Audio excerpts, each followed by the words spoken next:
By August of 1996, CART was already hurtling towards its demise. By the time they placed an effective embargo on the Indy Racing League by refusing to enter the Indy 500, their path was essentially fixed. The power of the Indianapolis Motor Speedway would in time choke out CART, and the name IndyCar, after 6 years in purgatory, would be assumed by the IRL, which evolved into the IndyCar series that we know today. But CART didn't instantaneously explode into the omni-shambles seen in the previous series on this channel. Throughout the late 1990s, it was still recognized as one of the premier racing series in the world, and on one summer afternoon in Wisconsin, it provided one of the craziest races that I have ever seen. This is the story of the 1996 Texaco Havoline 200 at Road America. If you're a fan of American motorsports, Road America needs no introduction. Opened in 1955, at a moment when many thought auto racing was about to die following the Le Mans disaster, Road America quickly became one of the most famous tracks in the United States. Its iconic landmarks are instantly recognizable to any race fan: the hill on the front stretch, the carousel, the kink, and Canada Corner, to name a few. Road America's status was enshrined by its two annual standout events: the IndyCar race, which began in 1982, and the Sports Car Endurance race, then known as the Road America 500, which began when the track opened in 1955, but was discontinued after '93 as the struggling IMSA GT Championship downsized its schedule. This left IndyCar as the only major race in town, and the crowd reflects this. On ESPN's pre-race broadcast, Bob Varsha says that over 70,000 people are in attendance, 10,000 more than Lambeau Field could fit at the time. As was the case with that year's US 500, the main pull for the crowd was the star power of CART. So let's meet the teams and drivers competing in front of the largest crowd in the state of Wisconsin. Chip Ganassi Racing is the team to beat in 1996. Jimmy Vasser, the current points leader, won 4 of the opening 6 races, including the US 500. His teammate, former F1 driver and CART rookie Alex Zanardi, burst onto the scene after that, earning his first 2 wins and placing second at Cleveland and Toronto. Zanardi's success caught Ganassi's race engineer Maurice Nunn off guard, as he was initially hesitant to sign the Italian, but was overruled by Chip. Zanardi and Nunn got over this friction pretty quickly, and Nunn gave him a nickname that stuck with him: the Pineapple. Today, the Pineapple's on pole, while Vasser lines up P7. Along with being the co-founder of Chaparral Cars and one of the most revolutionary car designers in racing history, Jim Hall is the only team owner to ever win the IndyCar Triple Crown, winning the Indy 500, Pocono 500, and Ontario 500 in the same year with driver Al Unser in 1978. 2 years later, he returned to victory lane at Indy with Johnny Rutherford, who racked up 5 wins across the 1980 season and won more in '81. But after that, the team would lay dormant for a decade, re-emerging with a victory on the Gold Coast with John Andretti. By '96, Hall has announced his retirement from the sport at season's end, and the team is looking to go out with a bang. IndyCar sophomore Gilles de Ferran is behind the wheel of the number 8 Pennzoil Honda, and he scored 2 victories for the team, one last fall at Laguna Seca, and one a few weeks ago in Cleveland. Gilles got a great shot at another one today, starting in 2nd place.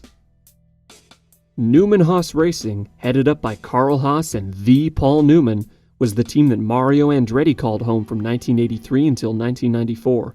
They also gave Nigel Mansell his IndyCar shot in '93, when he came across the pond to win the CART championship.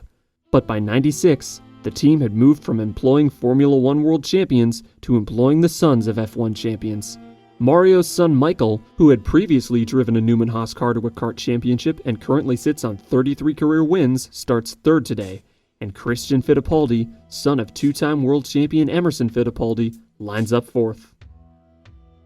In 1996, Pac West Racing has never won an IndyCar race.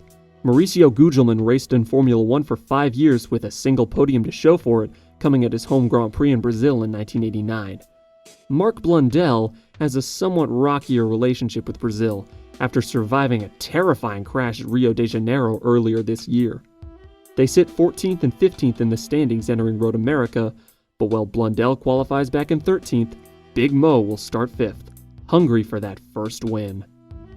Team Rahal, owned by 1986 Indy 500 winner Bobby Rahal, hasn't won a thing since their dominant 1992 season, which saw Bobby win the series championship. The team is changing in '96.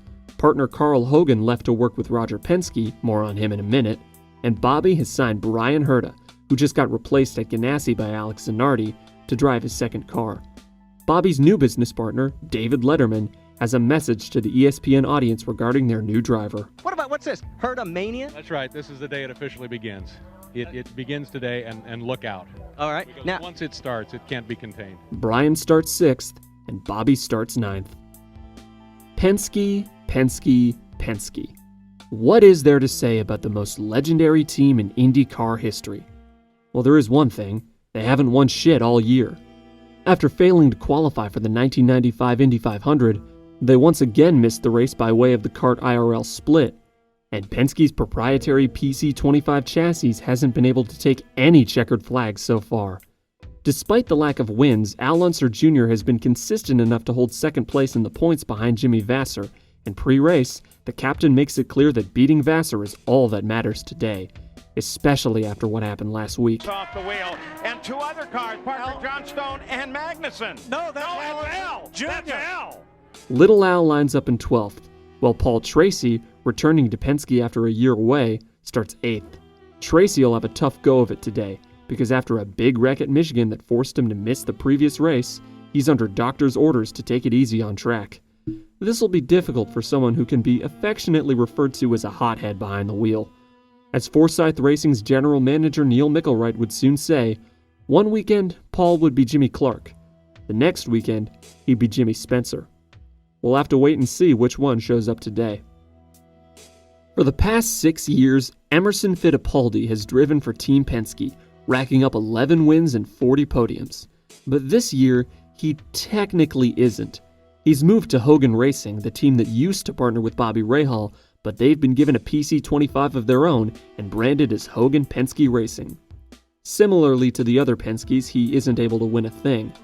But on July 28th, winning became the least of his worries. Look at Emerson Fittipaldi making a good move. And at the front of the battle, he touched into the wall. He touched Heavy Greg Moore. crash. He touched Greg Moore right there. He just came down on him a little bit. Emerson suffered a fractured vertebrae and partially collapsed lung in the crash. And at age 49, that was enough to end his IndyCar career.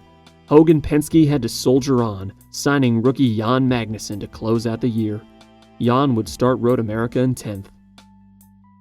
Players Forsyth Racing entered 1996 with big shoes to fill. Jacques Villeneuve, the reigning Indy 500 champion, was off to F1, and Players had signed a new Canadian to fill the void, Greg Moore. So far, Greg's come close to his first win with 3 podiums, but he's sure to break out soon. Today, he starts 11th. Tasman Motorsports Group has rapidly burst onto the IndyCar scene. Their 2 drivers, Andre Ribeiro and Adrian Fernandez, have been the epitome of boom or bust in '96 with 3 wins, no other podiums, and 6 finishes outside the top 20 spread across the 2.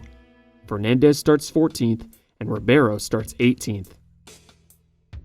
Walker Racing and driver Robbie Gordon have been having a dismal year, sitting 19th in the standings, a far cry from their 5th place points finish last year. One has to wonder if the frustration of such a bad run will boil over at any point, especially since Robbie's leaving for NASCAR at season's end. He's already expressed some frustration last time out at Mid-Ohio, when his engine cut out late in the race and he kicked the engine cover upon exiting the car. We'll just have to see what he gets up to today from 15th place. At the end of 1989, Pat Patrick sold his IndyCar team to Chip Ganassi before immediately turning around and buying another one. That team wasn't any good, so he sold it to Bobby Rahal and came back with a third team. This, what is effectively Patrick Racing Mark III, is what will race today with driver Scott Pruitt. Pruitt and Patrick have several podiums in '96 and one at Michigan last year, so they've got some optimism despite starting 16th. In 1996, Team Green is not Team Green. You see, last year, Jacques Villeneuve actually drove for Players Team Green, not Forsyth. Green and Forsyth were initially one team, but they had split into 2 the year before, and Players went with Green, but now they're back with Forsyth, and Villeneuve is off to F1. So Team Green needs a driver and a sponsor, and they get Brazilian Raul Boesel and Brazilian beer Brahma. rebranding the whole operation as Brahma Sports Team. Despite carrying the number 1 thanks to Villeneuve, they suck. Boissel has only placed in the top 10 3 times and lands up today in 17th. Gallus Racing is just a few years removed from a kart championship and an Indy 500 win, both coming with Al Unser Jr. But little Al left for Penske in 1994, and things haven't been the same since. Motorcycle legend Eddie Lawson drove the first 11 races of the season for Gallus, but as the team got ready to defect to the IRL for 97, they yanked Lawson for Davy Jones, who finished second in the 96 Indy 500. Jones will start 19th. CompTech Racing built and supplied Honda engines to a variety of kart teams, including Ganassi, while keeping a few for themselves to run a one-car operation with sports car driver Parker Johnstone, who starts 20th. The Bettenhausen family name was well known in IndyCar throughout the late 20th century, but 10 years into its existence, Tony Bettenhausen Jr.'s team has 0 race wins. His driver, Stefan Johansson, has plenty of experience in both kart and F1, but is also looking for his first win, rolling off the grid in 21st. Even 30 years ago, Dale Coyne Racing was pulling up to the back of the grid with 2 cars and trying its best. As per usual, Coyne has a new business partner, and this time around it's NFL legend Walter Payton. Roberto Moreno starts 22nd, and Hiro Matsushita starts 26th, last on the grid. Arciero Wells Racing will soon be known as PPI Motorsports, the team that moved over to NASCAR and ran the Tide Ride in the 2000s. But for now, this is a team trying to pick up the pieces after a horrific tragedy. Their driver, Jeff Krosnoff, was killed in a crash in Toronto just a month ago. With heavy hearts and memorial stickers affixed to their car from now until the team's closure, they sign rookie Max Pappas for the rest of 1996. He starts 23rd.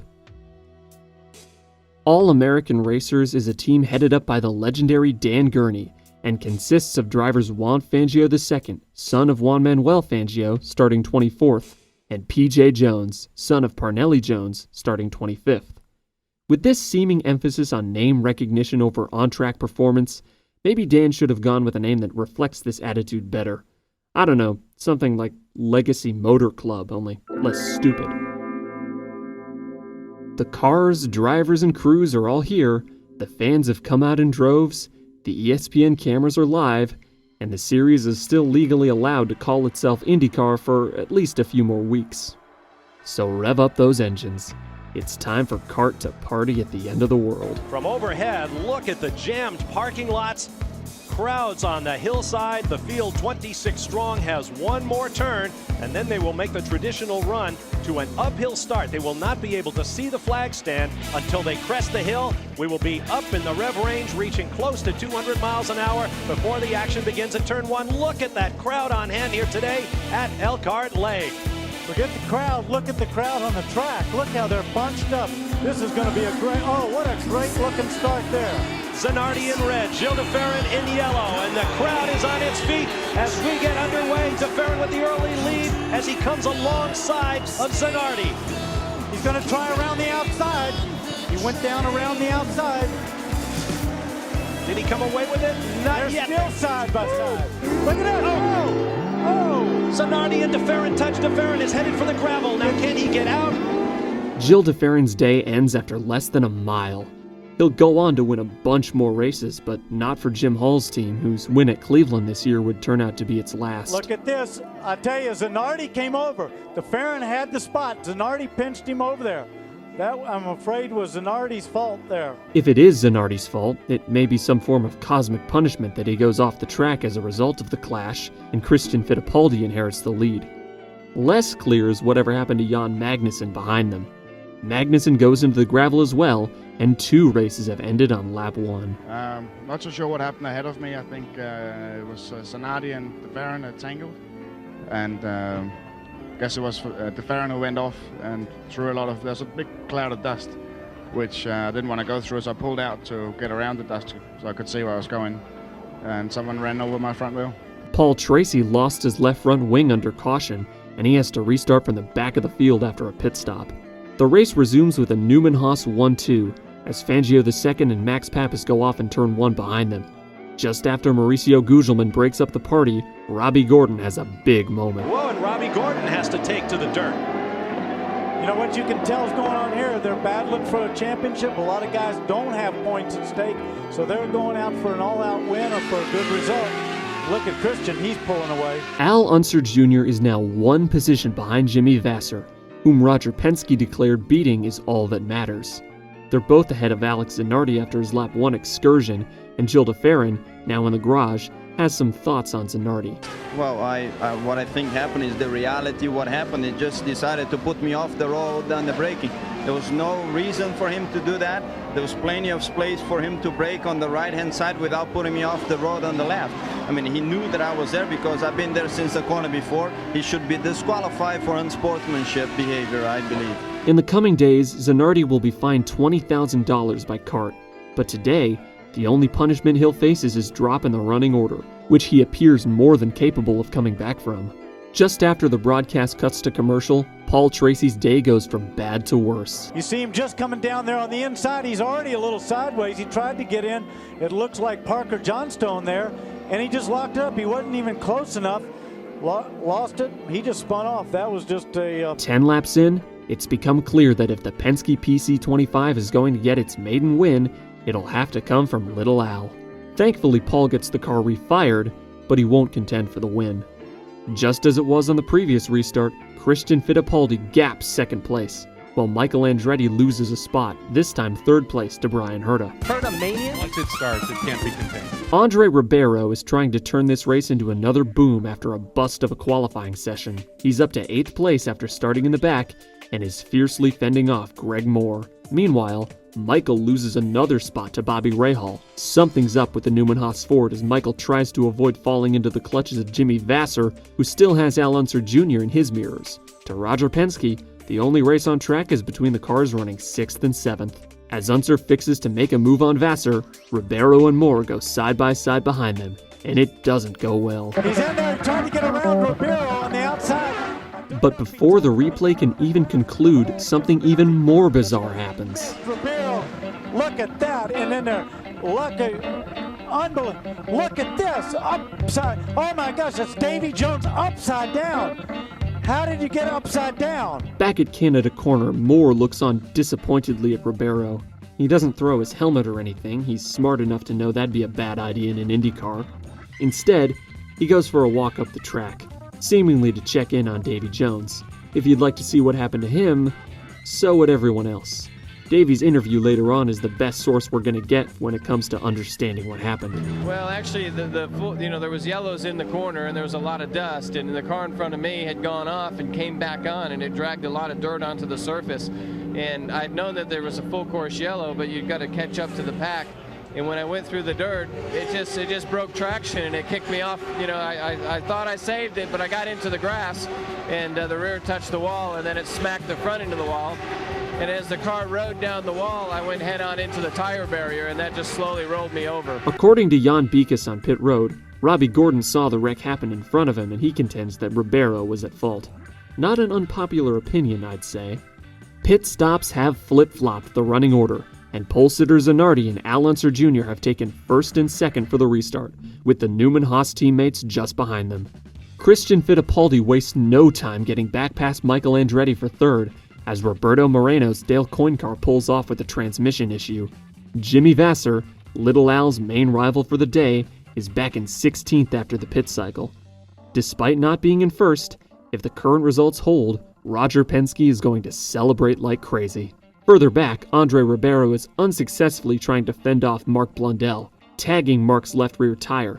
This slows the both of them down, allowing Mauricio Gugelmin to rapidly close in on them. Ribeiro suddenly steers to the right and into Gugelmin, sending him careening into his PacWest teammate, taking them both out and mercifully giving Ribeiro's car terminal damage. We all know what Ayrton Senna said about going for a gap that exists, but what would he have said about one that doesn't? Yeah, Blundell did pass me. I tried to recover the position because he probably have a missed gear, but I didn't see Gugelmin. I didn't know Gugelmin was there, so we had to touch. I don't know if the Pac West drivers are going to see eye to eye with that. Well, you know, we went by the inside of Rivera. In fact, the guy made a big mistake coming out of the 6-gear right-hander. Went wide. I pushed down the inside of him. I had to ride the brake behind him because he was blocking that badly. Went down the inside. The guy was behind on the left-hand side. The next thing I know, Maurizio obviously crept up the inside, and he must have turned in because Mo came across my front end and took me out as well. But the guy wants to learn how to race. I mean, you know, you can drive, but he doesn't know how to race. He took more out. I was right behind. You know, this track is a fantastic circuit. It's not very safe, and there's no room for margin for error. I mean, like it's like an oval. Mark Blundell was not too complimentary of Andre Ribeiro. Take us through from what happened in your perspective. Well, basically, they were fighting for a position. Andrea went wide. Mark got him. On the meantime, I made my apex a lot early, and I had more momentum. I got both cover, and Andrea just turned on me. When he turned on the back of my car, sent my car over Mark, and it's just, there's a lot of people out there that not really pay attention to what they're doing right now. I think we can synthesize a sequence of events from the three perspectives. Ribeiro was slow entering the corner, and Blundell takes advantage and passes him. Ribeiro taps the left rear tire of Blundell, slowing them both down at the same time that Gugelmin has an excellent corner, allowing him to close in on both of them and try to sweep past them. But Ribeiro doesn't see Gugelmin coming, which he really should, and moves right to pass Blundell just as Gugelmin reaches them, causing them all to come together. Andre Ribeiro's wrecked car count for the day is 4. Moore, Gugelmin, Blundell, and himself. After all this is the caution. A brief reprieve from the insanity of the race so far. And Bob, you talk about a race with no rhythm. Now there is speculation that Alex Zanardi, who just pitted under that caution, he may have come in when the pits were closed. There is discussion between IndyCar officials and Ganassi, and now we're being told that that has been confirmed. The pits were in fact closed. So when the pits are reopened, which will be when we get a green flag, Zanardi will have to come back in and have a stop and go. Things just not hitting here in the rhythm. Ganassi now with Zanardi is going to go way back. Just kidding. Suddenly, Al Unser Jr. is the leader. If he can hang on for his first win of the year and Vassar stays back in 11th, he'd take the lead in the standings. But we've still got half a race to go, and Vassar's got a lot of cars, potential points, ahead of him. Bobby Rahal passes Adrian Fernandez for 5th, and less than a lap later, Stefan Johansson is after him. The remaining Tasman car has lost a step, not adjusting well to the clouds parting and the sun beating down on the circuit. But the car that fares the worst in the newfound heat is the All-American Racing entry of P.J. Jones. He's stranded at the entrance of the kink as the field passes him by at full speed. Inexplicably, no yellow flags are thrown, and thankfully no one hits him. After all this time, Greg Moore has finally made the long trek around the racetrack back to the pit area, and Jan Beekes asks him about the run-in with Ribeiro. Well, I mean, it was pretty simple. I mean, Andre, he passed me pure and simple in the back straightaway, and a couple laps later he got real sideways coming out of the carousel. You know, I had a good run on him going down through the kink. I did the kink flat, and I got completely beside him. And then it's a sort of a nice long turning straightaway, and instead of turning, he just put me straight into the fence about 190 miles an hour. No, that place is not a place to pass. Definitely not. You can pass at the end of the straight on the braking, but not there. So unfortunately, he made a mistake. Well, no, it's not a similar place where he passed me, but I mean, all weekend everyone's been running side by side through there. I mean, if you're in a slow lap, you let somebody by on that side because it's the inside for Canada corner there, and you know he just didn't want to let me by, obviously, and he just put me straight into the fence. Those two guys need to wake up. I mean, both of them are driving like complete idiots out there. Pretty soon, it's time for the race's second and final round of pit stops. And Alex Jr. has all 4 tires. He's just waiting for the last bit of fuel. 19.79 seconds. Marty, what's going on down there? Michael Andretti avoids disaster on pit exit when Jimmy Vassar, without a second to spare in pursuit of Little Al, blows by him, nearly sending him around.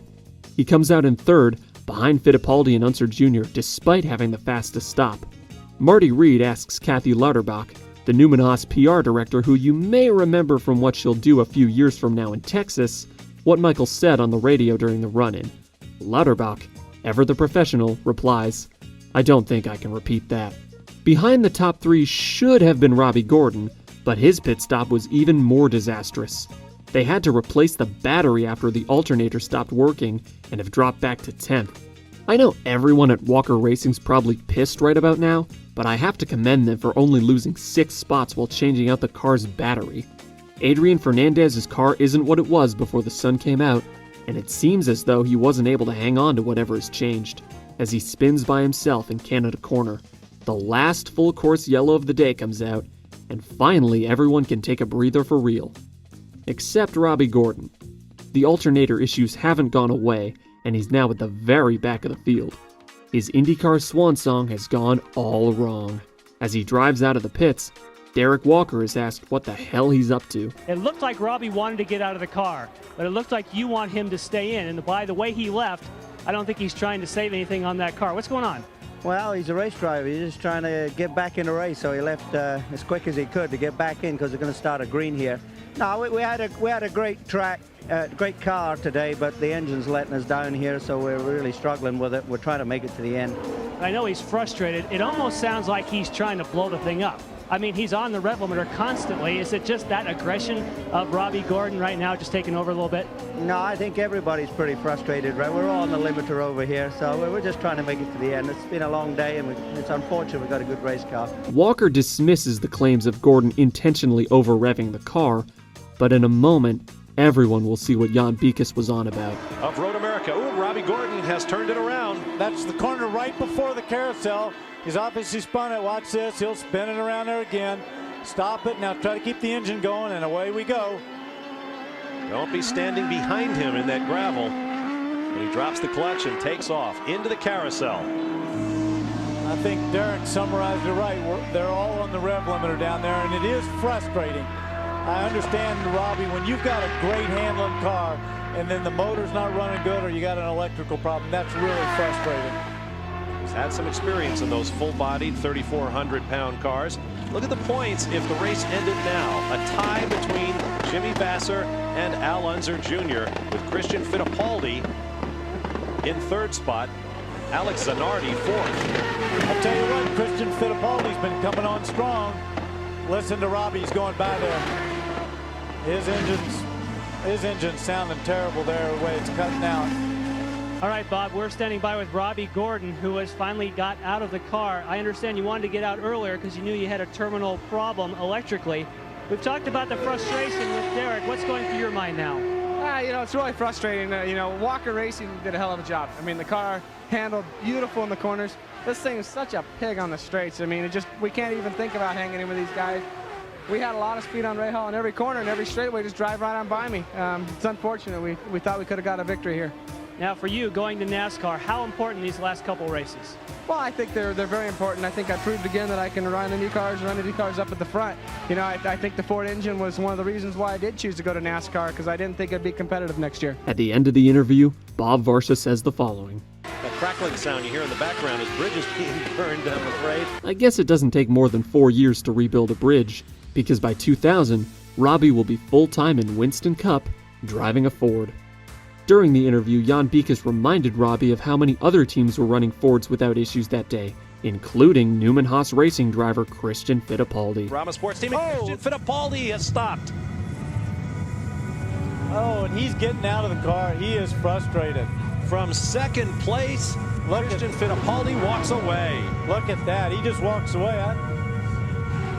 There is Paul Newman. Look at that. You see that? He just, Christian, completely dejected and not caring about anything at the moment, crosses the active racetrack and goes for a stroll at the exact same spot that Greg Moore was crashing at top speed earlier, all while the green flag remains out. He sits on the barrier inside Canada Corner, where it seems like all the action has happened today. From 2nd place, Christian's day is done. With that, the action seems to slow down. Little Al ticks down the laps while the Newman Haas crew crowds around Michael Andretti's pit, hoping that his engine won't suffer the same fate as Fittipaldi. But Road America has one last wild moment to throw at us. So that much has been decided, but there are several championships still to come. Certainly we have a huge wreck. Oh, I think that's Parker Johnstone. Parker Johnstone, I don't know what happened. Paul Tracy, who's had an abysmal afternoon, lets loose his inner Jimmy Spencer. He tries to make a move on Johnstone and clips him, sending him into the grass, where the momentum carries him over. A crazy wreck to cap off a crazy race. If that was the end of it. Meanwhile, Tracy, the race leader, has lost the engine. No. Can you believe this? Oh, no! Within sight of the checkered Just coming up the hill. There's Michael Andretti. There is the Penske pits. Roger Penske cannot believe what he is seeing, and perhaps neither can Michael Andretti, who takes the checkered flag of victory. Little Al's engine is the one to grenade on the final lap, and Michael Andretti takes his 34th IndyCar win. That was the closest that Penske would come to winning in 1996, the first time the captain would go winless in 20 years. Paul Tracy will rip off 3 wins in a row in 97 before getting fired, in part for calling Penske's PC26 chassis a piece of shit. After this, the team will go winless until 2000, after Tim Cindric is hired as team president. Tim got the team back on its feet, and they haven't had a winless season since. The championship standings are turned upside down by Unser's last lap blowout. What would have been a 2-point lead for Jimmy Vasser balloons into a 21-point lead, and he doesn't look back through Vancouver and the season finale in Laguna Seca, the same race where his rookie teammate Alex Zanardi would establish his own legacy with one of the most iconic passes in racing history. But that is a story for another time.